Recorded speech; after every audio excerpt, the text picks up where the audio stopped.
Thrissur Shobha city എങ്ങനെയാണ് ഇത്ര പ്രചുര പ്രചാരം നേടിയത്? അവർ പരസ്യം കൊടുത്തത് കൊണ്ട് മാത്രമല്ല, അവർക്ക് അത്രയും ഫെസിലിറ്റി ഉള്ളത് കൊണ്ട് മാത്രമല്ല.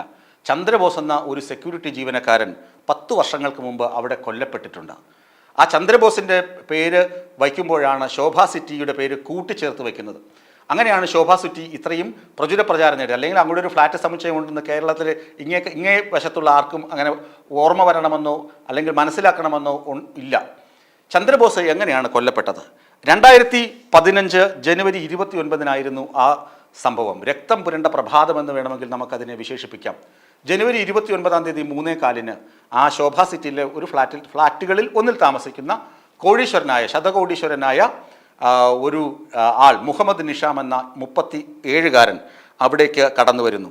ഇദ്ദേഹം ചെയ്തത് വന്ന് ഹോണടിക്കുന്നു. ശോഭാ സിറ്റിയിലെ മെയിൻ ഗേറ്റിൽ സെക്യൂരിറ്റി ആയിട്ട് അന്ന് നിയോഗിക്കപ്പെട്ടിരുന്നത് ചന്ദ്രബോസാണ്.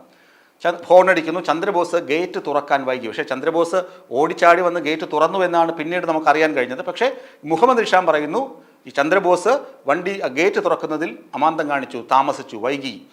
ഇതിൻ്റെ പ്രതി ഗേറ്റ് തുറന്ന ഉടനെ ഈ ഹമ്മർ കാർ, ആഡംബരക്കാരാണ്, ആ കാർ കൊണ്ട് ചന്ദ്രബോസിനെ ഇടിച്ച് തെറിപ്പിക്കുന്നു. ചന്ദ്രബോസ് അവിടെ നിന്ന് പ്രാണഭയം കൊണ്ട് ഓടുന്നു. പുറകെ വണ്ടി ഓടിച്ച് പലതവണ കാർ കൊണ്ട് ഇടിക്കുന്നു. അങ്ങനെ മാരകമായ പരിക്കുകൾ. ചന്ദ്രബോസിനെ അന്ന് തന്നെ ആശുപത്രിയിൽ എത്തിച്ചു കൂടെ ഉണ്ടായിരുന്ന ആളുകൾ. പക്ഷേ നിർഭാഗ്യവശാൽ ഫെബ്രുവരി 16 അദ്ദേഹം ഇഹലോകത്തോട് വിട പറഞ്ഞു. അദ്ദേഹത്തിന് ഒരു ഭാര്യയും 2 കുഞ്ഞുങ്ങളും ഉണ്ടായിരുന്നു. 10 വർഷം മുമ്പ് ജമന്തി എന്നാണ് ആ ഭാര്യയുടെ പേര്. ജമന്തി വീട്ടുജോലികൾക്ക് പോയിരുന്നു. ഭർത്താവ് സെക്യൂരിറ്റി ജോലിക്കും ജമന്തി എന്ന് പറയുന്ന വീട്ടമ്മ മറ്റ് വീടുകളിൽ ജോലിക്കും പോയാണ് കുടുംബം പുലർത്തിയിരുന്നത്. അങ്ങനെ ഈ ഭർത്താവിൻ്റെ മരണം കൂടി വന്നപ്പോൾ ജമന്തി ആകെ തകർന്നു. ജമന്തിക്ക് സർക്കാർ പറഞ്ഞതുപോലെ, സർക്കാർ വാഗ്ദാനം ചെയ്തതുപോലെ ഔഷധിയിൽ ടൈപ്പിസ്റ്റായിട്ട് ജോലി കൊടുത്തു. ആ ജോലിയുള്ളത് ഒരു ചെറിയ ആശ്വാസമാണ്. പിന്നെ മകളെ വിവാഹം കഴിപ്പിച്ചയച്ചു. മകൻ ഇപ്പോഴുണ്ട്, മകനും ഉണ്ട് ഒപ്പം. ഇതാണ് ചന്ദ്രബോസിൻ്റെ കുടുംബ പശ്ചാത്തലവും ചന്ദ്രബോസ് മരിക്കാനിടയായ സാഹചര്യവും. ഇനി മുഹമ്മദ് നിഷാം ആരാണെന്ന് നോക്കണ്ടേ? മുഹമ്മദ് നിഷാമിന് എന്ത് ശിക്ഷയാണ് ലഭിച്ചതെന്നറിയണ്ടേ? പരമാവധി ശിക്ഷ തന്നെ ലഭിച്ചു. പരമാവധി ജീവപര്യന്തം ശിക്ഷ. 35 വകുപ്പുകൾ ചേർത്താണ് ഇയാൾക്ക് കോടതി ശിക്ഷ പറഞ്ഞത്. 35 വകുപ്പുകൾ. അതിനകത്ത് ഒരു വകുപ്പിൽ ജീവപര്യന്തം തടവിന് ശിക്ഷിച്ചു. മറ്റ് വകുപ്പുകൾ ചേർത്ത് ഇയാൾക്ക് 24 വർഷത്തെ അധിക തടവ് കൂടി കോടതി വിധിച്ചിട്ടുണ്ട്.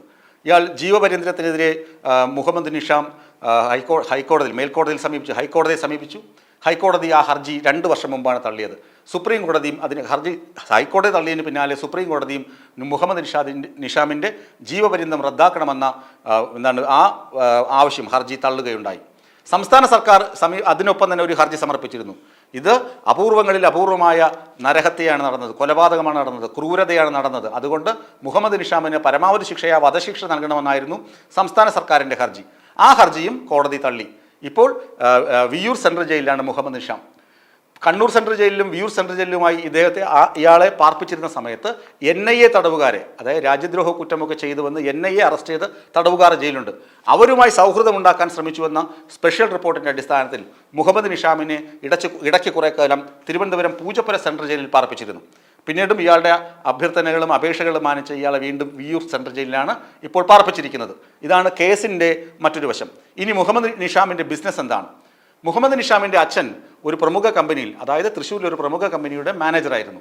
മാനേജറായി ആ ജോലി വിട്ട ശേഷം കിങ്സ് BD എന്ന ഒരു കമ്പനി തുടങ്ങുന്നു. തിരുനെൽവേലിയാണ് ആസ്ഥാനം. തമിഴ്നാട്ടിലെ തിരുനെൽവേലി, കോയമ്പത്തൂർ കേന്ദ്രീകരിച്ചാണ് കിങ്സ് BDയുടെ പ്രവർത്തനം നടന്നിരുന്നത്. 2-3 വർഷം കഴിഞ്ഞപ്പോൾ തന്നെ ഈ പിതാവ് മരിച്ചു. അങ്ങനെ 17-ാം വയസ്സിൽ മുഹമ്മദ് നിഷാം ഈ കമ്പനിയുടെ മുതലാളിയായി സാരഥ്യം ഏറ്റെടുക്കുന്നു. 17-ാം വയസ്സിൽ തുടങ്ങിയ ബിസിനസ്സാണ്.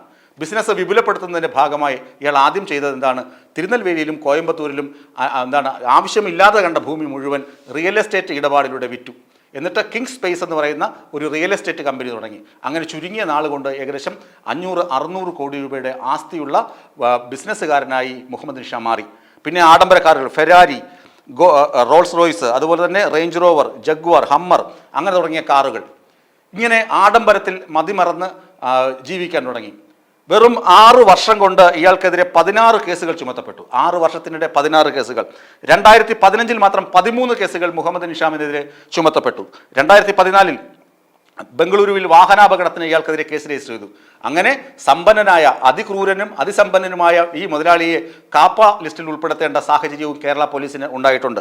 എന്നിട്ട് 2013 9 വയസ്സ് മാത്രം പ്രായമുള്ള തൻ്റെ മകനെ ഫെരാരി കാർ ഓടിപ്പിച്ചതിന് പോലീസ് കേസെടുത്തിട്ടുണ്ട്. പ്രായപൂർത്തിയാകാത്ത കുട്ടിയെ അപകടകരമായ രീതിയിൽ വാഹനം ഓടിപ്പിച്ചതിന് കേസുണ്ട്. പിന്നെ 2013 തന്നെ 13 ജൂണിൽ വാഹന പരിശോധനയിൽ ഏർപ്പെട്ടിരുന്ന വനിതാ SIയെ കാറിൽ പൂട്ടിയിട്ടു എന്നൊരു കേസുമുണ്ട്. ആലോചിച്ച് നോക്കുക, 2013-15 കാലഘട്ടങ്ങളിൽ ഇയാൾ ക്രിമിനലുകളുടെ ക്രിമിനലായി മാറിക്കൊണ്ടിരിക്കുകയാണ്. ആ പശ്ചാത്തലത്തിലാണ് പുലർച്ചെ 3:15 ശോഭ സിറ്റിയിലേക്ക് വീട്ടിലേക്ക് മടങ്ങുന്ന വഴിയിൽ ഗേറ്റ് തുറക്കാൻ വൈകിയെന്ന് ആരോപിച്ച് ചന്ദ്രബോസ് എന്ന് പറയുന്ന പാവം സെക്യൂരിറ്റി ജീവനക്കാരനെ കാറിടിച്ച് അതിക്രൂരമായി ഇയാൾ കൊലപ്പെടുത്തുന്നത്. ഏതായാലും ഇയാളെ ജയിലിൽ അടയ്ക്കാൻ കേരള പോലീസ് കാണിച്ച ആ ഒരു സന്മനസ്, അതായത് കുറ്റപത്രമൊക്കെ യഥാസമയം കൊടുത്തു, പ്രോസിക്യൂഷൻ സാക്ഷികളെയും പ്രോസിക്യൂഷൻ നന്നായി വാദിച്ചു. അതുകൊണ്ടാണല്ലോ ഇത്രയും വലിയ ശിക്ഷ ഇയാൾക്ക് ലഭിച്ചത്. മുഹമ്മദ് നിഷാമിനെ ഓർക്കുമ്പോൾ, അതായത് ആ കേസിന് 10 വർഷം തികയുകയാണ്, 10 വർഷമാകുകയാണ്. 2025 ജനുവരി 29 ആകുമ്പോൾ 10 വർഷം, ഒരു ദശാബ്ദം കാലം കൊണ്ട് സംഭവിച്ച കാര്യങ്ങളാണ് ഇതൊക്കെ ആളുകളുടെ മനസ്സിൽ ഇപ്പോഴും ഉണ്ടാകും. ശോഭ സിറ്റിയുടെ ഗേറ്റ് കാണുമ്പോൾ ഇപ്പോഴും ചന്ദ്രബോസിനെ ഓർക്കുന്ന ആളുകൾ ഉണ്ടാകണം അവിടെ. അതുപോലെ തന്നെ ജമന്തിയുടെ കണ്ണീരിനും പരിഹാരമായി ഇയാൾ 10 വർഷമായി ജയിലിൽ കിടക്കുകയാണ്.